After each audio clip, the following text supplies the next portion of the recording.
I slept at my friend's house and we weren't allowed to leave the bedroom after 9 p.m. I soon found out why. We had been friends for 13 years and in those years I had not once slept at his house. So, why the sudden invite? I asked. I settled the duffel on my shoulder and he held the door. My parents are going out, he said, and the words came out of him in a rush. Figured it's about time you saw my humble abode. The house was not a humble abode. It was a great white clapboard house that stood on the land as if it had been there forever and the town had grown around it. Old oaks stood guard over the grounds and their shadows fell across the yard. Inside the house there was a smell of old wood and polish and something more besides, a smell like turned earth after a rain. His mother was a woman built of small bones and she carried a frantic smile that did not touch her eyes. She moved about the dim rooms with a nervous energy, asking of drinks and of snacks. His father sat in a leather chair and he did not speak. He was a large man whose eyes were dark and still and they followed us as we passed. I heard his mother whisper words to him, urgent and low, but I could not make them out. At 7 o'clock his parents left. So, what's the plan? I asked. I dropped my bag on the floor of his room. The room was a small island of the ordinary in that house, with its posters and its rumpled bed and the console set before the television. It was the only place that did not feel as if it belonged to the dead. Pizza, video games, the usual, Leo said. He knelt and woke the machine. He moved with a forced calm, but I saw the cording in his neck. We ate the pizza and played the games and for a time I did not think of the house or of the silence that lay coiled in its other rooms. For a time it was only the two of us and the sounds from the screen. Then near to 9 he paused the game. Hey, man, he said. He would not look at me but worked the controller in his hands. There's just one weird rule my parents have. Weird rule. Yeah. He raised his head and his eyes were serious as a stone. After 9 p.m., we have to be in here. In the bedroom. And we can't leave. Not for anything. Not for the bathroom, not for a drink, nothing. The door stays closed until sunrise. I stared at his face and looked for the jest that was not there. You're kidding, right? What if I have to pee? Pee now, he said. His voice was flat. He gestured with his chin to an empty bottle on his desk. And after 9, you use that. The laugh I had in my throat died there. Dude, that's insane. Why? He shrugged his shoulders but the motion was counterfeit. They're just super weird about security. Old house, you know. They think it's drafty. Drafty. I knew he was lying, I just didn't know why. Downstairs a clock began to chime the hour and his head snapped toward the door. Bong. Bong. Bong. He was on his feet before the 9th bell had sounded its note. He crossed the room and closed the door. He slid a heavy bolt of steel into its housing and the sound it made was final. There, he said. A sweat had bloomed on his brow and he breathed out the word. We're good. Leo, what the hell is going on? I demanded. Nothing, man. Just a weird rule, he said. He would not look at the door. He turned up the sound of the game until it was a roar in that small room. But I did not see the game. I saw only the bolted door and I felt a coldness take root in my gut. The house was quiet again. But it was not the same quiet. This was a listening quiet. A waiting quiet. And in the dark heart of that house something waited, and we were locked in that room and waiting with it. An hour passed and there was no sound from the house. The fear went out of Leo slowly and he played the game with a feigned calm that did not sit right on him. We played on in that silence and a vexation grew in me at the foolishness of it all. You really need to tell your parents this is a certifiable way to raise a serial killer, I said. He gave back a fake smile. Tell me about it. Then came a sound from the rooms below. It was a soft and measured thumping on the boards of the main hall. "What's that?" I whispered. Leo played on. He stared at the screen and his fingers worked the buttons as if he did not hear. "It's nothing. House settling." "That's not the house settling, Leo." The sound ceased. In the quiet I could hear the blood in my own ears. Then there came a new sound which was a dragging sound, a scraping of some great weight across the wood floor beneath us as of a heavy thing with broken feet. I muted the television. "Okay, that's definitely not the house," I said. Leo set the controller down upon the carpet. His face was pale in the shifting light of the screen. "Just ignore it, Liam. Please. It goes away if you ignore it." "What? What is it? What goes away?" Before he could answer, it spoke. The voice came from the hallway, faint at first, on the other side of our door. "Leo. Honey." I did not move. The voice was his mother's voice. "Leo, sweetheart, your father and I came home early. I brought you boys some warm cookies. Open the door." I looked to Leo and saw a boy cast in tallow. He stared at the door as if it were the gate of hell itself, and he raised a trembling finger to his lips and shook his head. "Leo, that's your mom," I whispered. "Don't be silly, sweetie, we're inside," the voice said. It was just outside the door now. "I just baked your favorites. Chocolate chip. They're getting cold." The scraping from below had stopped. There was only the sweet persuasion of that voice in the silent house. But the voice was wrong. There was a terrible perfection in its sound, like a memory of a voice and not the voice itself. Then came the knocking. It was a soft and wet sound on the far side of the door, as if a piece of meat were striking the wood. "Leo. Liam. Are you boys all right in there? You're being awfully quiet." "Leo," I mouthed, but no sound came. He sat upon the floor like a man made of stone, his eyes wide with a plea that had no words. He looked like something trapped. The knob of the door turned, once to the left and once to the right. Then it began to rattle in its fitting with a growing violence. "Boys, this isn't funny," the voice said. The sweetness broke in it then and it was replaced with a hard and ragged edge. "Open the door." A great blow struck the door and the frame of it groaned in the wall. I scrambled away from it on my hands and feet until my back was against the far wall of the room. The voice changed. It spoke again and the voice was a ruin, a low and guttural thing that gurgled in its throat. "Iknowyourenthere." The wet tapping began again, faster now and frantic. With it came a thin and keening whine, a sound like wind through a crack in the world. And from the dark gap beneath the door a black and viscous fluid began to seep into the room. It was thick as oil and it carried the smell of the grave, of wet soil and of things that rot in the earth. Leo moved. He crawled to the bed and pulled the blankets over him and became a small and shuddering shape in the dim room. He had gone into his own darkness. On the other side of the door the thing fell silent. I knew it was not gone.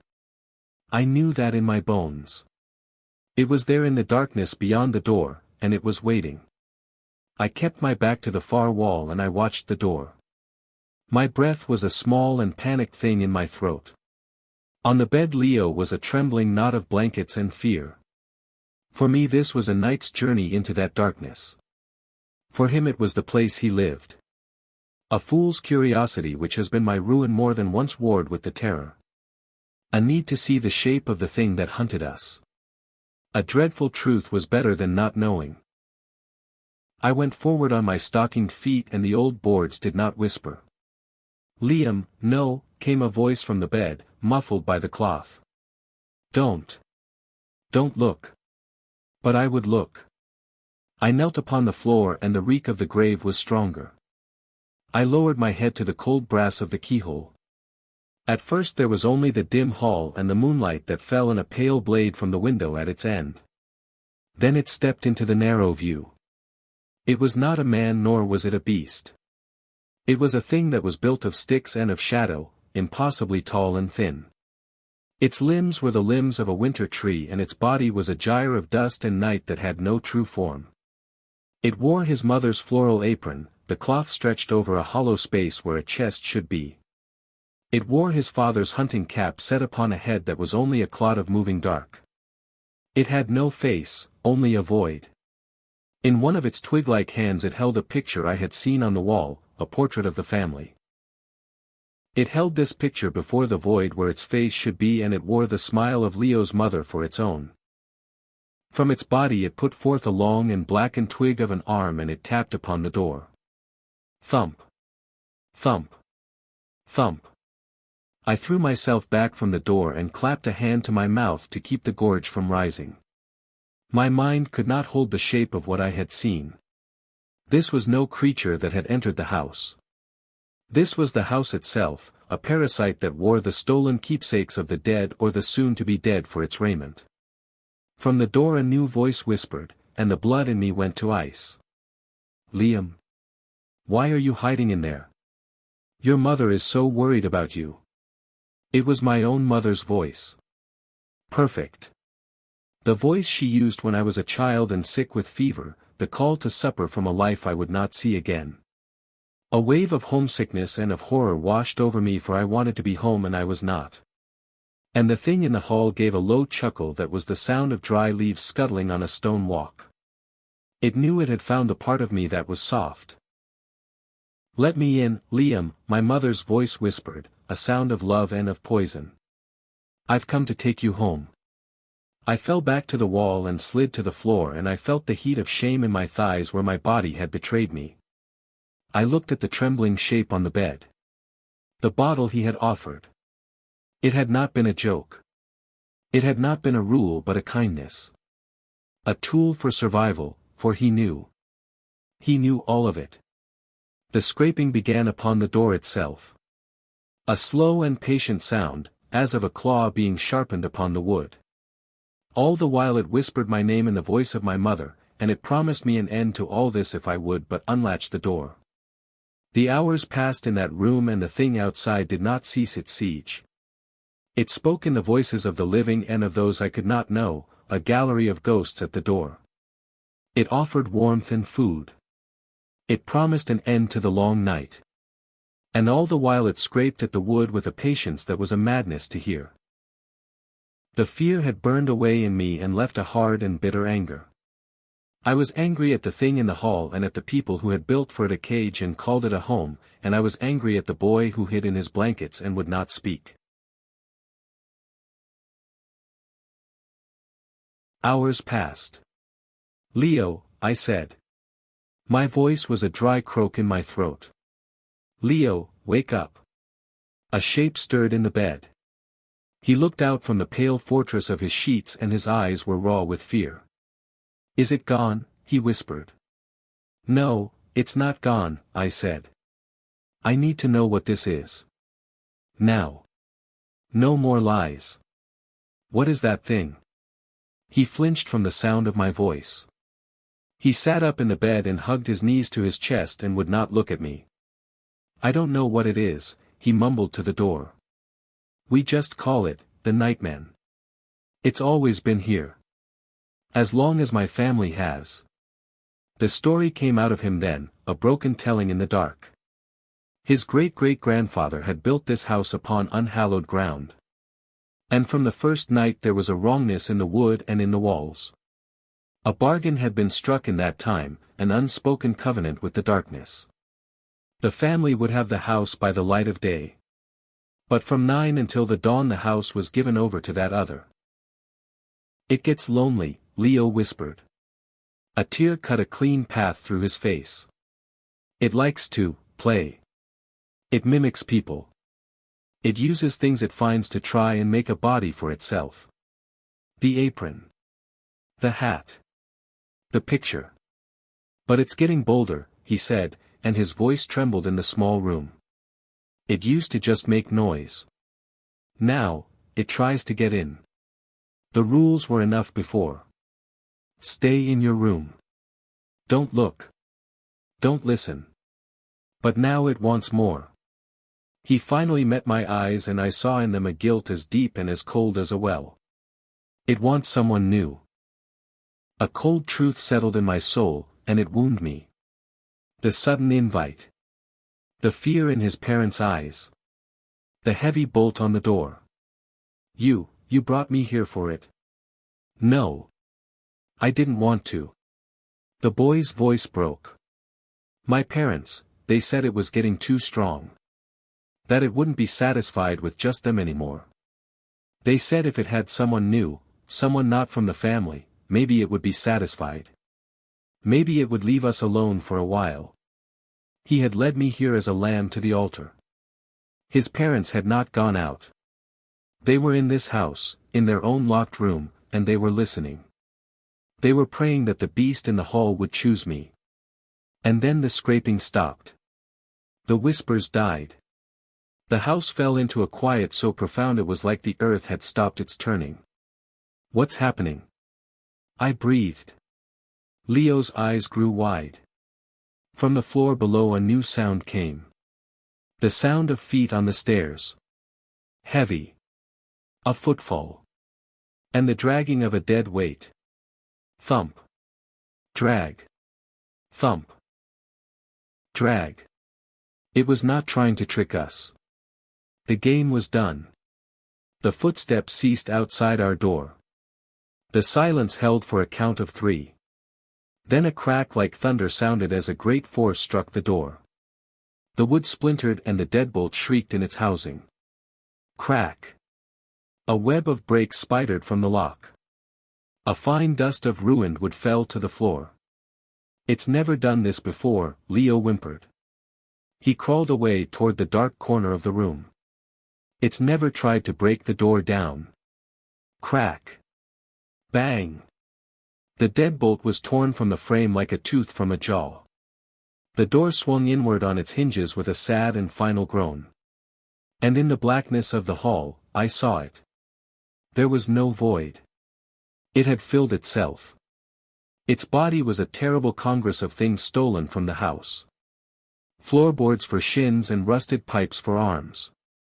Its torso a twisted cage of stair banisters, and within that cage I saw my own duffel bag, and it pulsed like some dark and foreign heart. Its head was the grandfather clock from the hall. It leaned upon its neck of twisted wood and the pendulum swung behind the glass face like a wild and frantic eye. From the clock a voice came, not one voice but all of them, a discordant chorus speaking as one. Time is up. The door swung open on its ruined hinges and the thing assembled from the house's bones stepped into the room. Its coming was a grinding of parts, a clicking of old wood and metal, and the air filled with the smell of sawdust and the deep earth of the grave. Leo cried out, a sound of pure terror that was lost in the noise of the thing's advance. A hot and primal fear seized me, not of a predator but of a thing that was wrong in the world. I took up a glass trophy from the desk and I threw it with all the strength that I had. It struck the face of the grandfather clock and the glass shattered in a spray of bright shards. The thing reeled back. It made a sound like all the clocks in the world striking some final and calamitous hour at once. It gave us a moment. The window. I screamed. I grabbed Leo by his arm and dragged him, for he was a thing of stone. My fingers were slick with sweat and they slipped upon the window latch. It would not give. It had been painted into its frame. The thing righted itself. The broken glass of its face caught the moonlight in 1,000 crazed points of light. It came for us, its arm of rusted pipe raised up to strike. The bed. Help me with the bed. I yelled. Adrenaline found him at last and he moved. We set our shoulders to the heavy oak bedstead and turned it onto its side and made of it a poor and flimsy barricade. The creature stumbled into the mattress and its feet, made of chair legs and other things, became tangled in the sheets. It roared, and it began to tear the bed apart with its hands, ripping the guts of it out onto the floor. We were trapped in the corner of the room with the unyielding window at our backs. The sun, Leo gasped, and his eyes were wild. It's the only thing. It has to be inside before the sun comes up.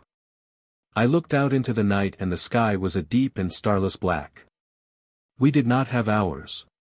The creature tore itself free of the ruined bed.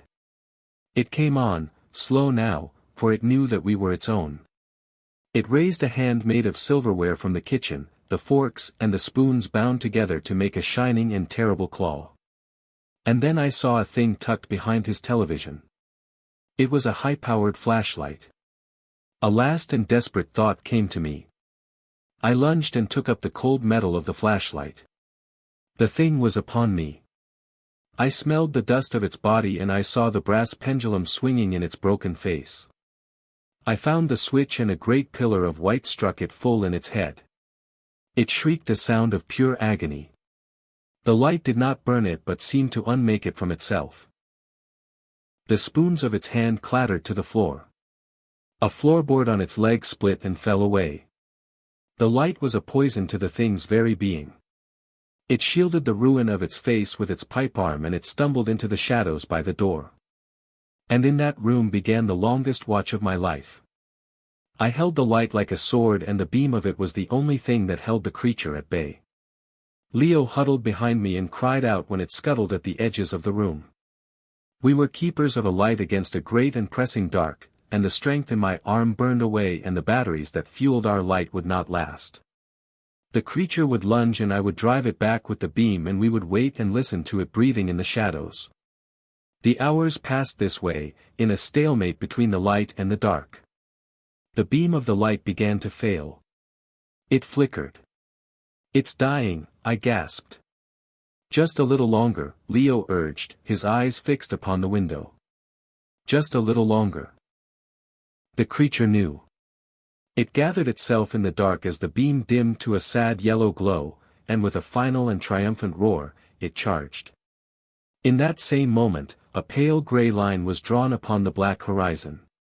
It was the first sign of dawn. The thing struck me and the flashlight was knocked from my hand. I was on the floor and the monster stood over me, its clock face bent low, and I saw my own face reflected in the arc of the swinging pendulum. Then a single and pure ray of the morning sun pierced the window and touched the creature's back. It froze. A profound stillness came over it. Then it began to come apart. The clock head crumbled to a fine dust. The pipe arms fell from its shoulders and clattered on the floorboards. The banisters of its chest unwound. The stolen silver and the splintered wood and my own duffel bag all collapsed into a heap of simple things. In moments, all that was left was this pile of refuse and a thin layer of gray dust that smelled of the grave. The sun streamed through the window and filled the ruined room with light. I lay upon the floor and gasped for breath. Leo wept against the wall, a sound of relief and of terror. We had lived. There were footsteps in the hall. Not of a monster, but of a man. The door to his parents' room opened. A moment later they stood in our doorway. They did not look at the ruin of the room, nor at the pile of debris on the floor where the creature had been. They looked at me. And I saw on their faces not relief nor any gladness, but only a deep and bottomless disappointment. The horror was not ended. I knew then that the plan had failed. The sacrifice had not been made. The thing that was the house would be hungry when the sun fell again. I was the one who got away. And for this, they would never forgive me.